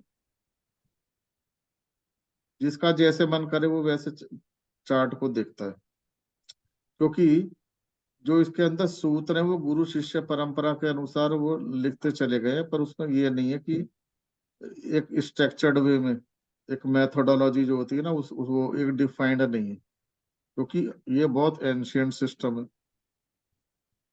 एक एस्ट्रोलॉजर हो सकता है कि संतान के बारे में प्रश्न है तो वो D7 देखे, दूसरा एस्ट्रोलॉजर का मर्जी है वो D7 देख ही नहीं रहा, दोनों के रिजल्ट अलग अलग आ जाएंगे। ओके, और फिर जो प्रश्नकर्ता कहेगा कि यार ये ज्योतिष ये कुछ कह रहा है वो कुछ कह रहा है, तो ज्योतिष बदनाम होती है। केपी जो है स्ट्रक्चर्ड और मैथोडोलॉजिकल है, इसमें एक प्रोसेस है, आप करो या मैं करूं या कोई भी करे उसी तरीके से सब लोग करेंगे और उसी तरीके से वो बाद में नंबर्स में कन्वर्ट होता है। तो इसमें एक ही तरह के रिजल्ट, अलग अलग एस्ट्रोलॉजर एक ही तरह के रिजल्ट बताएंगे, थोड़ा बहुत तो फर्क आएगा ही। देखिए सबकी एनालिसिस अलग होती है, एनालिटिकल स्किल सबकी अलग है, सबकी डिविनिटी अलग है। ओके, वो कॉमन सेंस सबकी अलग है, तो रिजल्ट में बिल्कुल 100% सबका एक सा नहीं आएगा, परंतु काफी कुछ सिमिलर आता है। भाव मध्य भाव आरंभ ये हम देखेंगे आगे, इसकी जरूरत नहीं है। अच्छा ये देखिए, जो ट्रेडिशनल सिस्टम है उसमें हमें बहुत सारे रूल्स और डिक्टम याद करने पड़ते हैं।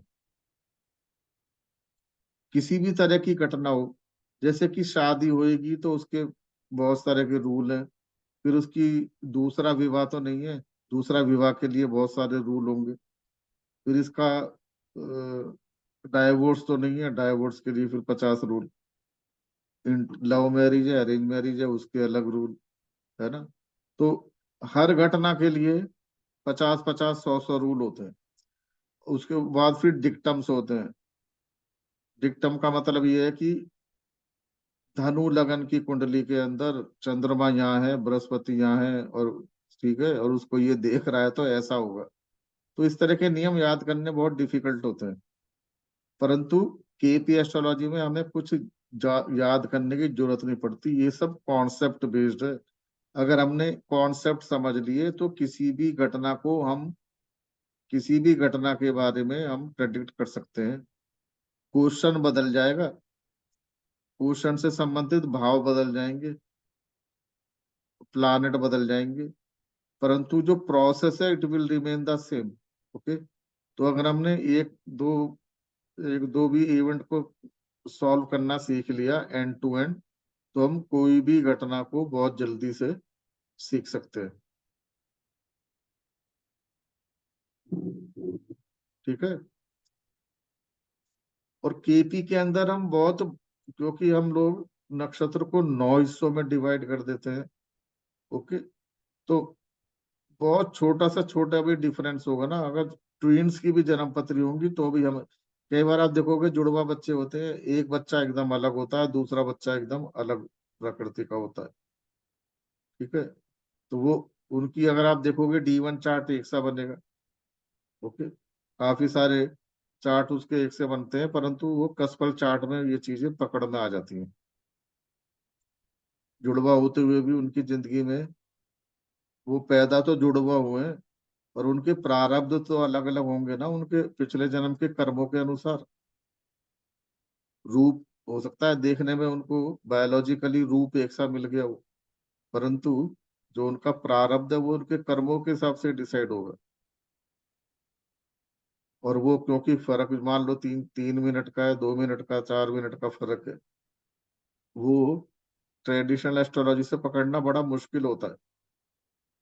हम भी पहले करते थे वैदिक एस्ट्रोलॉजी में, तो हमें पता लगा कि भाई घटी चक्र देखो, विघटी कुंडली बनाओ, है ना, बहुत सारी तरीके हैं, फिर भी बहुत बहुत डिफिकल्ट होता है उसमें देखना। परंतु इसमें हम बहुत बारीकी से इन चीजों को पकड़ सकते हैं।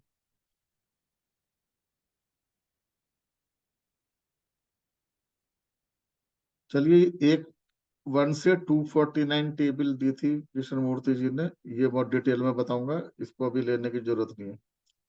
ठीक है, ये प्रश्न कुंडली में बहुत काम आती है, तो इसको हम समझेंगे। आज नहीं समझ पाए तो अगली बार इसको समझ लेंगे।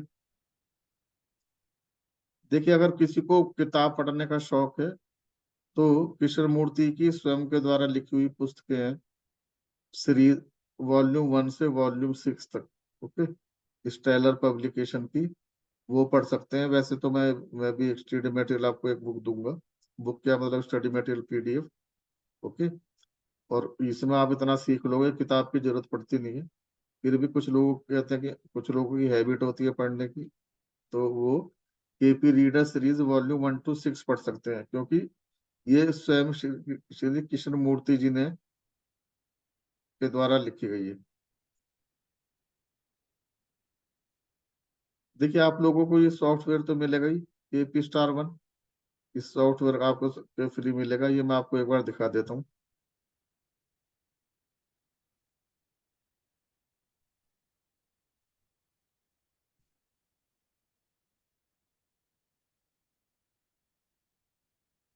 देखिए, ये KP Star 1 है, इसका ये आइकन है, ये दिख रहा है आपको खुलते हुए सबको? जी यस ठीक है, देखिए ये KP Star 1 कुंडली है, ये मिलेगी सबको आपको 1 साल का सब्सक्रिप्शन।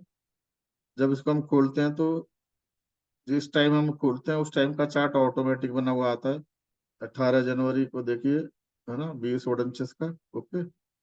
इसके अंदर आप जो है बहुत कुछ हम लोग कर सकते हैं इसमें, आगे सीखोगे ही। तो जैसे नया चार्ट क्रिएट करना है, ओके, तो देखिए इसमें बर्थ चार्ट क्रिएट कर सकते हो किसी का। मतलब ये कि जब कोई भी जातक पैदा हुआ है उस टाइम क्या समय था, वो उसको तो कहते हैं लग्न कुंडली।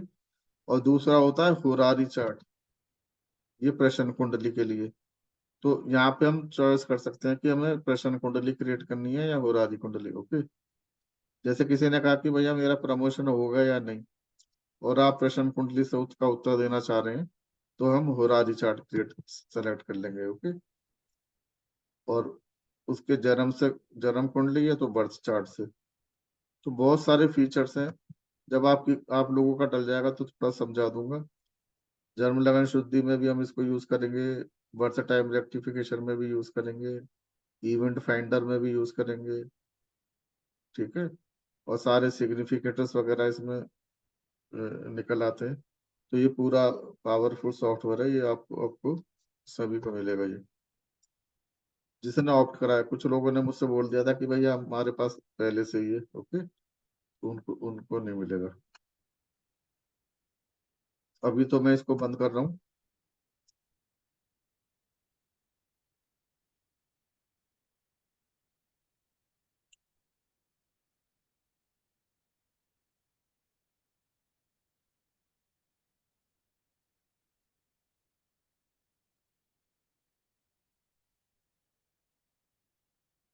अच्छा, स्लाइड दिख गई आपको?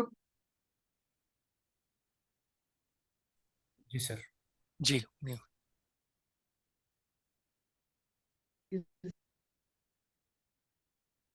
देखिए, हमारी जो एस्ट्रोलॉजी है, इसके इसके एक तरह से 5 पिलर। एक तो होता है साइन, 12 राशियां। ये तो देखो, ये तो नॉर्मल आदमी को भी पता होता है, मेष वृषभ मिथुन कर्क, जो ज्योतिष नहीं है उसको भी पता है, ठीक है, तो सब लोग जानते हैं। एरीज, टॉरस, जेमिनी, कैंसर, लियो, ओके। तो 12 राशियां, 27 नक्षत्र, 9 प्लानट, ओके, सोलर सिस्टम के 9 प्लानट, और कुंडली के 12 हाउस, और दशा, जातक के जीवन में जो दशाओं का क्रम होता है।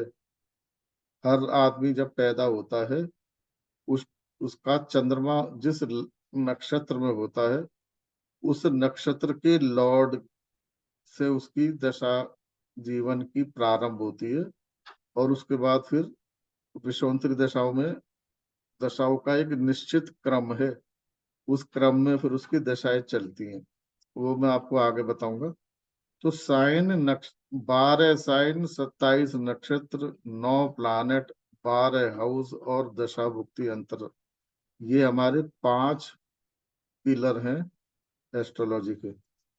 इन सब का हमको ज्ञान होना चाहिए, जो कि हम लोग सीखेंगे। तो ये 5 तो हमारे क्या हो गए पिलर।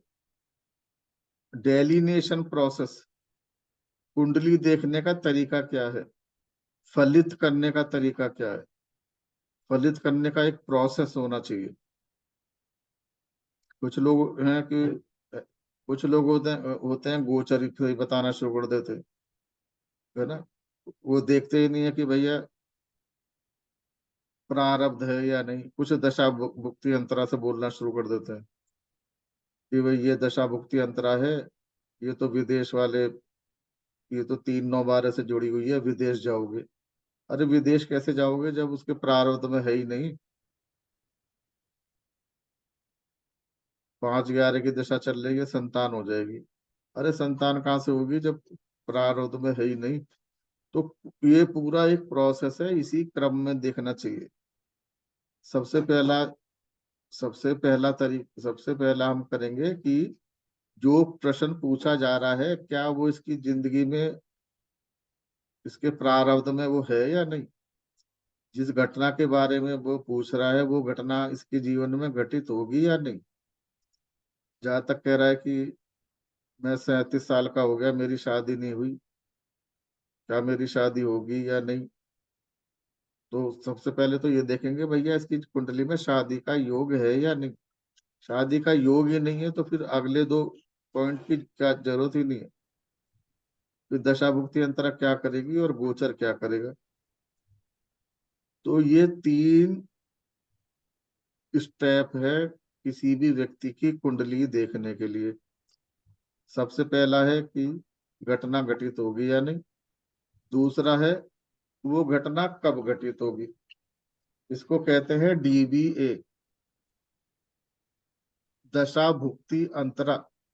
इसको आप लोग, काफी लोग जो वैदिक से परिचित हैं, वो महादशा, अंतरदशा और प्रत्यंतर दशा के नाम से जानते होंगे।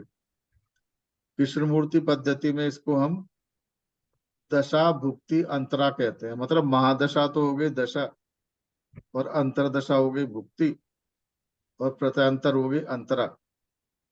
तो दशा भुक्ति अंतरा को शॉर्ट में हम कहते हैं DBA। ओके, तो घटना घटित होगी या नहीं पहले स्टेप से पता लगा। घटना कब घटित होगी वो DBA से पता लगता है। मतलब कौन से ग्रह की दशा में, कौन से ग्रह की भुक्ति में और कौन से ग्रह के अंतरा में वो घटना घटित होगी। तो ये DBA हो सकता है 10 महीने का हो, ये हो सकता है ये 11 महीने का हो सकता है कि 2 ही महीने का हो। तो इसमें हमें एक काल की अवधि, काल खंड पता लग गया, हमको एक पीरियड पता लग गया कि इस पीरियड में ये घटना घटित होगी। मान लो हमने कहा कि ये अक्टूबर 23 से, और मैं कहता हूँ कि अगस्त 24 तक होगी। ओके, अब जहां तक कहता है, अब हमको ये पता लगाना है कि इसके बीच में वो कब होगी। अक्टूबर 23 के बाद अगस्त 24 के बीच में किस महीने होगी और किस दिन होगी। तो हमको फिर गोचर की मदद लेनी पड़ती है। गोचर की सहायता से हमें पता लगेगा कि वो घटना प्रिसाइजली कब होगी। तो ट्रांजिट भी एक तरीके से टाइमिंग बताने का ही पार्ट है, पर ये बिल्कुल एग्जैक्ट टाइम बताने में सहायक होता है। कोई भी स्टेप मिस नहीं होना चाहिए। तो 3 स्टेप है। कितना टाइम लगना चाहिए मेघा जी 3 स्टेप सीखने में।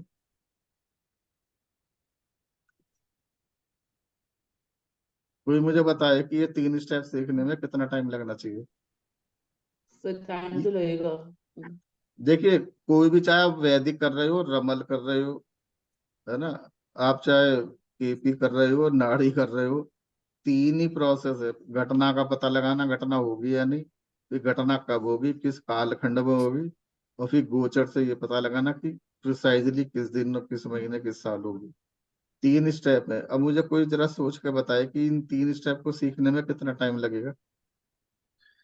सर अभी सिंपली अगर वैदिक की बात करें तो वैदिक में तो बहुत टाइम लग जाता है, नहीं, लेकिन बहुत क्या जैसे होता है, कि बहुत बहुत क्वांटिफाई करके बताओ ना, थोड़ा सा सोच के क्वांटिफाई तो सर कुछ भी बताओ जो मन में आ रहा है। टू अभी बी सही ऑनेस्ट गलत की बात नहीं हो रही, मैं तो बस ऐसी जस्ट सर आई 15-20 थिंक साल 15-20 साल लग जाते हैं, और फिर भी गले तले ही होते हैं। अच्छा, चलिए, काफी कुछ सही कहा। और कोई couple of hours, one sir. Day sir, one day, है जी? एक ही दिन में हो जाएगा। आपने करवाया था एक वेबिनार में।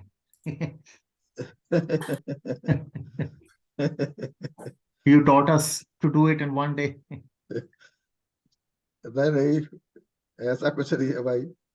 मैंने सर एक आपने प्रॉमिस ही देखने का तरीका हमें बताया था, पर टाइमिंग ट्रांजिट लगाओगे।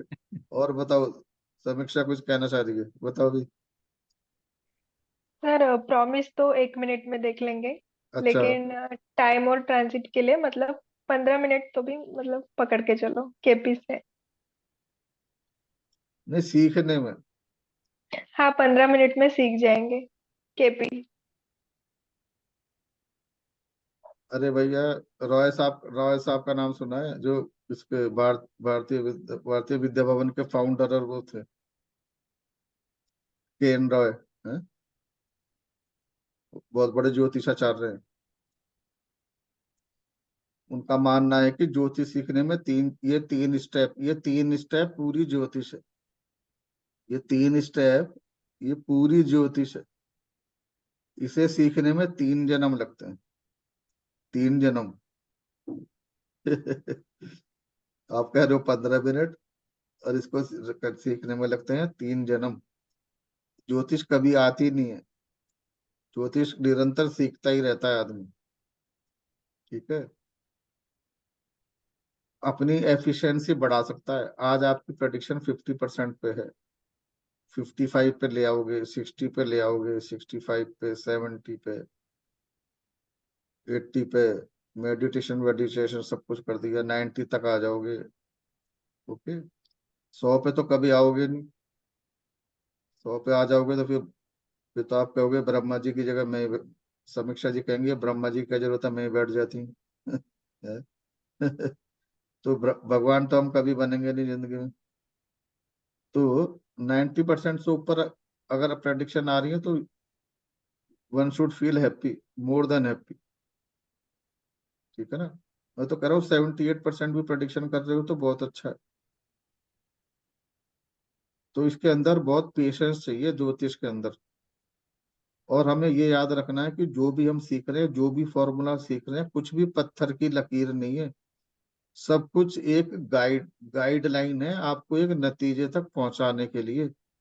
वो सारी गाइडलाइन, वो सारा फ्रेमवर्क, और आपका खुद की बुद्धि, खुद का इंट्यूशन, खुद का कॉमन सेंस, ये सारे मिलकर रिजल्ट देते हैं। कई बार आप कुछ नहीं देखोगे। कई बार मैं प्रेडिक्शन करता हूँ, 5 मिनट में प्रेडिक्शन करता हूँ, बिल्कुल ठीक आती है। मैं उतर रहा हूँ लिफ्ट में, मुझे दिखाया, मैंने स्कैन करता हूँ, मैंने कहा ऐसा होगा, जब होगा हो जाता 5 मिनट के अंदर। कई बार मुझे लगता है कि एक दिन में बहुत खास की जन्म पत्री है, पूरा दिन लगाता हूँ प्रेडिक्शन करता हूँ, वो गलत हो जाती है। तो कुछ नहीं है इसके अंदर। जो रूल है they will only help you. किस दिन आप यूनिवर्स से कनेक्टेड हो, किस दिन, है ना, सारी चीजें यूनिवर्स आपके मुंह से क्या निकलवा दे उस टाइम आपको खुद नहीं पता होता। ठीक है, तो ऐसे ऐसे भी है कि कुंडली पकड़ी है, कुंडली देखी भी नहीं है, प्रश्न का उत्तर दे दिया, सब कुछ होता है।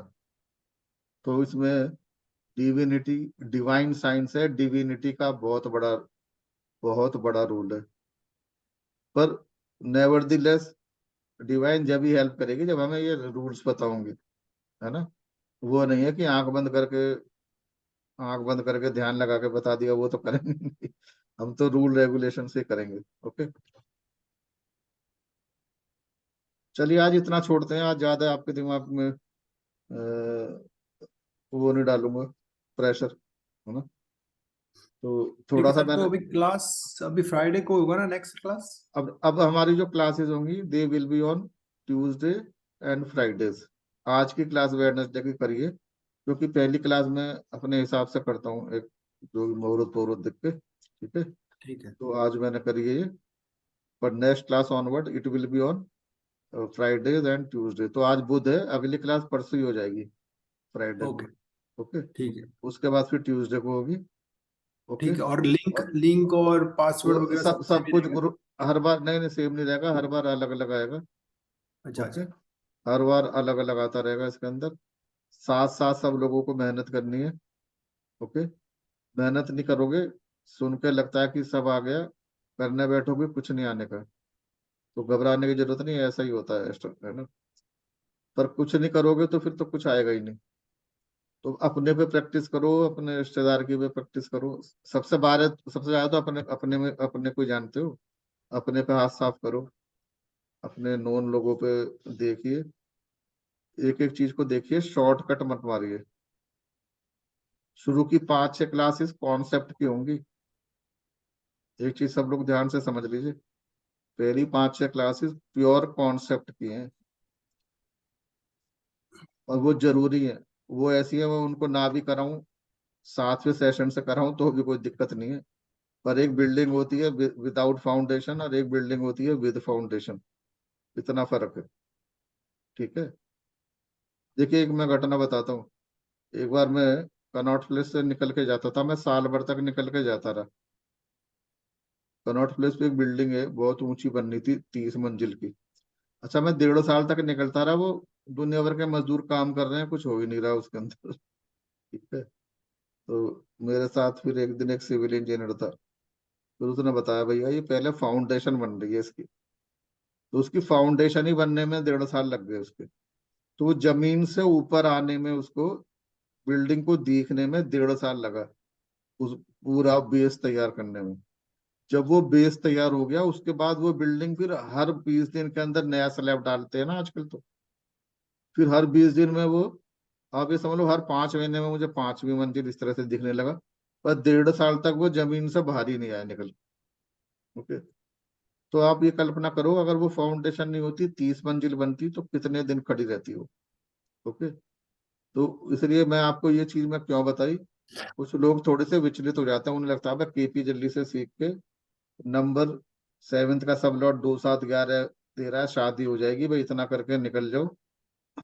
तो उससे एस्ट्रोलॉजी आएगी, पर बहुत ऊपरी ऊपरी सतह पे आएगी। आपको अच्छा एस्ट्रोलॉजर बनना है, प्रोफेशनल एस्ट्रोलॉजर बनना है, और ऐसा बनना है कि अपना जो है मान सम्मान पैसा जो कुछ कमाना है, तो फिर आपको फंडामेंटल आने बहुत जरूरी है। ओके, तो इसलिए मेरे शुरू के 5 सेशन फंडामेंटल के होंगे, उसके लिए तैयार रहना मेंटली।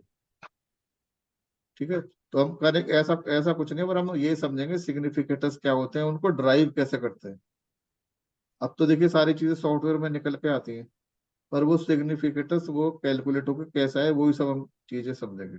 ओके, तो ये मैं समाप्त कर रहा हूँ। अभी मैं ग्रुप पे कुछ इंफॉर्मेशन आपसे मांगूंगा, वो सब लोग आप दे दीजिएगा।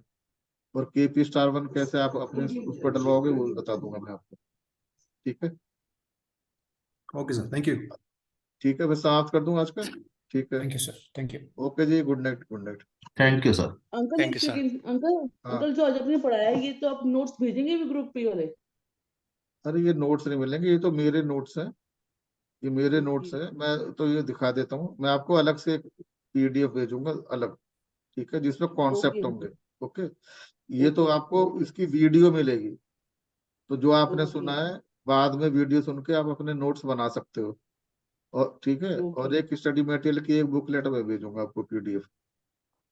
These are okay my okay notes, और मैं अपने नोट्स भी लोगों के साथ शेयर कर देता हूँ इसमें प्रेजेंटेशन में। ठीक है, ओके ओके। और अंकल मेडिटेशन वगैरह के लिए अलग से कोर्स ज्वाइन करना पड़ेगा? नहीं कोर्स नहीं, वो देखिए वो तो आपके ऊपर है, आप कैसे सीखना है, कैसे भी सीख लो। अगर अगर हुआ तो मैं एक सेशन ट्राई करता हूँ कि किसी के साथ करा दूंगा एक सेशन, पर बाद में तो आपको खुद ही सीखना जी पड़ेगा। अंकल, मुझे सीखना है। जी ठीक है, ठीक है, ठीक है, एक सेशन हम ट्राई करेंगे कराने का, बाकी आप अपने किसी लोकल से जी करा सकते हो। ठीक है, मैं देखता हूँ। That will be better, sir. Local में कोई नहीं है तो लोग हाँ, क्योंकि कर लोगे, देखिए वो it will definitely help you out. ठीक है, ओके हाँ जी जी कोई सी भी साइंस में हो, थैंक चाहे यू टैरो सर में हो, किसी में भी हो। ठीक है, चलिए मैं अभी समाप्त कर रहा हूँ। Good night. हाँ जी, निकेत जी कुछ कह रहे हैं क्या?